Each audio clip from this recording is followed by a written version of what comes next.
নিহানিশি খুব গল্প করতেছে। রাতটা পোহালে ওরা দুইজনে বাইরে যাবে আর ওদের পছন্দের কিছু শপিং করবে। ওদের দুইজনের লুকানো কিছু টাকা আছে যেগুলো ওরা কাউকেই দিচ্ছে না, ইভেন আমাকেও না। এগুলা দিয়ে তারা পছন্দ মতো কেনাকাটা করবে, কারণ নিশি আর মাত্র একদিন আছে ঢাকায়, তারপর দিনই চলে যাবে। হ্যালো, আসসালামু আলাইকুম, কেমন আছেন আপনারা সবাই? আমি আলহামদুলিল্লাহ অনেক ভালো আছি। তো ওরা যখন যাওয়ার জন্য রেডি হয়েছে, ওদেরকে বললাম যে তোমরা চাইলে আমারও নিতে পারো।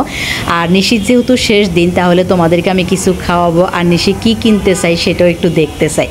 তো যাই হোক, আমিও রেডি হয়ে গেলাম। ভাবলাম বাসায় বসে কি করব, ওদের সাথে একটু ঘুরেও আসি। বাসায় তো সারাদিন শুয়ে বসে থাকা ছাড়া কোনো কাজ নাই, আর এই শুয়ে বসে থাকতে থাকতে ওজন তো দ্বিগুণ করেই ফেলছি।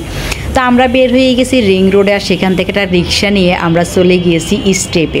তো স্টেপে গিয়ে নিশি একটা স্লিপার পছন্দ করে। এই স্লিপারটা অনেক আগে আমিও দেখছিলাম, এটা আমার কাছে অনেক বেশি ভালো লাগে আর অনেক বেশি কমফোর্টেবল। আর স্লিপারটা এত বেশি হালকা, তো এটা একদম নিশির পায়ের সাইজ পাওয়া যায়, আর কালারটা এত বেশি আনকমন ছিল। তো নিশি খুব দ্রুত জুতাটা পছন্দ করে, ওকে জুতাটা আমি কিনে দিই। আর এরপর আমার কাছে মনে হয়েছে সেম জুতার এক জোড়া ব্ল্যাক কালার নিলে খারাপ হয় না, আর এই জোড়া আমি কিনি আমার আপার জন্য, মানে নিশির মায়ের জন্য। তো আমি নিশি থেকে এগুলো আপার জন্য দিয়ে দেবো। Thank you so much.